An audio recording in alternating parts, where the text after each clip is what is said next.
Bastou algumas cenas e poucas linhas de diálogos durante a trilogia Matrix para percebermos que existe uma espécie de conflito entre o Merovingio e a Oráculo. Mas apesar de não ter ficado exatamente claro o motivo dessa inimizade, parece que o conflito deles origina-se dos seus respectivos pontos de vistas opostos. Embora essa possa ser considerada uma motivação bastante fraca para os humanos, para programas inteligentes, cujas características definidoras são seus propósitos, seria uma justificativa mais do que plausível.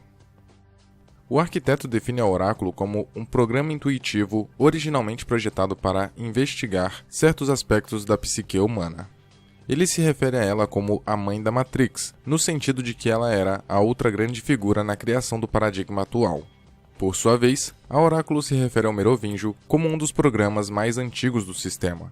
Portanto, considerando que o próprio Merovingio disse ao Neo que sobreviveu aos antecessores dele, é possível presumir que o programa existe desde a época das versões betas da Matrix, ou até antes. Graças à fala da Persephone, que menciona que ela e o Merovingio vieram para a simulação, podemos considerar que eles existiam fora dela inicialmente. Se isso for verdade, provavelmente o propósito inicial do Merovingio não estava relacionado com o funcionamento interno da Matrix, e sim externo.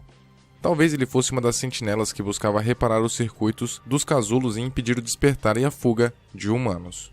Sabemos que isso é realmente uma possibilidade porque no jogo Matrix Online existem programas de hardware, ou seja, físicos, que fugiram para a simulação ao serem exilados. Se este for o caso, é impossível saber exatamente para o que, a princípio, o Merovingio foi projetado para fazer. A única certeza é que ele se rebelou e teve que fugir para a Matrix para não ser eliminado. O propósito que o Merovingio assumiu depois do seu original ter ficado obsoleto foi o de trafegar informações. Em suas palavras, o seu negócio é saber, ou conhecer. Tendo isso em vista, percebemos que tanto o Merovingio quanto a Oráculo possuem propósitos similares, com a diferença de que a Oráculo é melhor nisso. O Merovingio pode extrapolar passado e presente em probabilidades com base na causa e efeito. Já a Oráculo parece ter uma grande percepção de como a probabilidade se transforma em realidade através do conhecimento de como determinadas escolhas interferem em eventos posteriores. Portanto, enquanto o Merovingio pode ser mais genérico a respeito dos potenciais futuros, provavelmente, utilizando-se de um sentido mais abrangente, a Oráculo possui a habilidade de definir exatamente o futuro, com uma taxa baixíssima de erros devido à confiabilidade das escolhas. Ou seja, tanto o Merovingio quanto a Oráculo possuem informações privilegiadas, mas a Oráculo se relaciona com o futuro, enquanto o Merovingio só tem conhecimento sobre o passado e o presente. Em outras palavras, a Oráculo é um Merovingio melhorado. Este fato sugere que o programa Oráculo é o substituto do programa Merovingio. E dado que a Oráculo explicou sobre a exclusão dos programas, isso significa que ela tornou o Merovingio obsoleto, e portanto, é a responsável por seu exílio. Isso é motivação suficiente para o personagem sentir ódio da mãe da Matrix. O Merovingio não acredita em escolhas, apenas na causalidade. Isso fica claro quando o personagem diz que a escolha é uma ilusão criada por aqueles que têm poder e aqueles que não têm. Percebe-se que ele é um forte defensor da causa e efeito, porque as enxerga como a verdadeira natureza da existência dentro da Matrix, em contraposição à escolha. E isso faz sentido, claro que na sua lógica, porque se levarmos em conta que a Oráculo de fato o substituiu porque, com base nas escolhas que entende, podia ver o futuro, se o Merovingio não negasse a existência da escolha, teria que reconhecer sua própria obsolescência. Então, naturalmente, sua ideologia entra em conflito direto com o que a Oráculo representa. No terceiro filme, podemos ver que a Oráculo está completamente diferente em aparência. Obviamente, isso ocorreu porque a atriz original morreu, mas existe uma explicação na trama sobre o porquê disso. Durante a reunião com Neo, Trinity e Morpheus, o Merovingio diz que é um traficante de informações.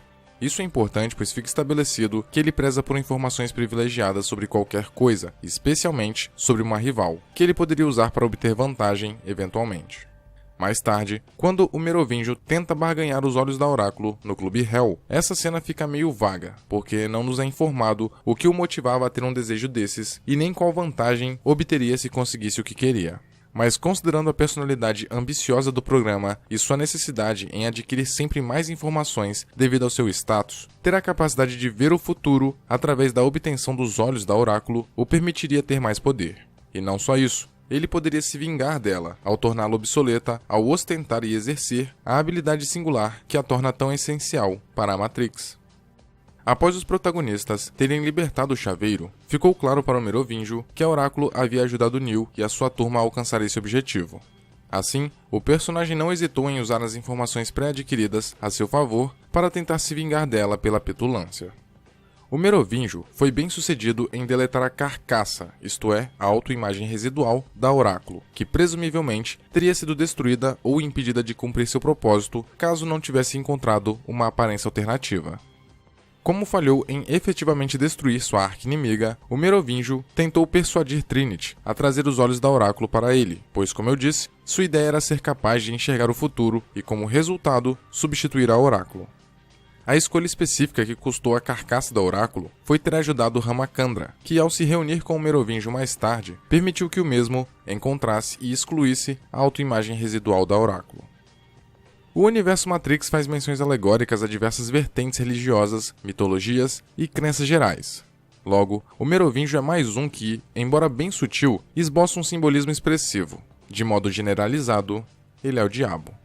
O Merovingio é dono de um clube chamado Hell, veste-se de preto e vermelho, se vende como uma figura de tentação e pecado, e é casado com uma mulher chamada Perséfone, que na mitologia grega era esposa de Hades, deus do submundo, e ficou conhecida como a rainha do mundo infernal, onde ficava vigiando as almas e sabia os segredos das trevas. Esse simbolismo pode ser encarado como um mero estilo, mas talvez seja uma referência à sua possível função anterior como programa ativo.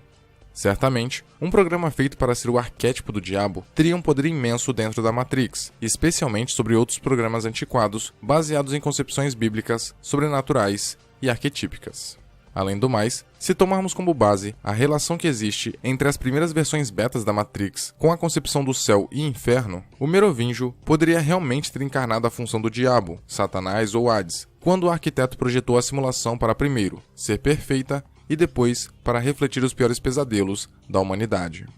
Isso explicaria como o personagem tem controle de programas poderosos, possivelmente exilados depois que as versões betas foram descartadas, como anjos caídos, ou seja, demônios, oriundos da Matrix Paraíso, primeira versão beta, e vampiros, lobisomens e fantasmas que eram frequentes na Matrix Pesadelo, segunda versão beta. Supondo que esses programas foram exilados juntos com o Merovingio e que ele era a representação do pai de todos os males e por isso possuía um cargo superior e de autoridade na hierarquia, faz sentido programas maléficos trabalharem para ele, uma vez que eles já costumavam servir o Merovingio antes de se tornarem obsoletos. Por outro lado, existe uma teoria retratada no livro O Santo Graal e a Linhagem Sagrada que diz que Jesus Cristo não morreu na cruz. Em tese, ele teria fugido para o sul da França, onde se casou com Maria Madalena e deixou descendentes, uma linhagem de nobres franceses que se denominavam Merovingios. Portanto, o Merovingio poderia ser um descendente direto de Jesus, ou quem sabe, a representação do próprio, o que, se for verdade, concede credibilidade para a ideia de que o Merovingio foi um dos escolhidos em uma versão antiga da Matrix. A conexão com o cristianismo ainda é reforçada através da provavelmente única relação que tanto Merovingio quanto a Oráculo compartilham: Seraph. Quando vemos Seraph pela primeira vez, o personagem explica que ele protege o que mais importa, que no caso é a Oráculo. Essa descrição pode caracterizá-lo como um anjo da guarda, mas não apenas figurativamente. É consenso que os serafins são a classe mais alta de anjos, são os responsáveis por protegerem Deus diretamente.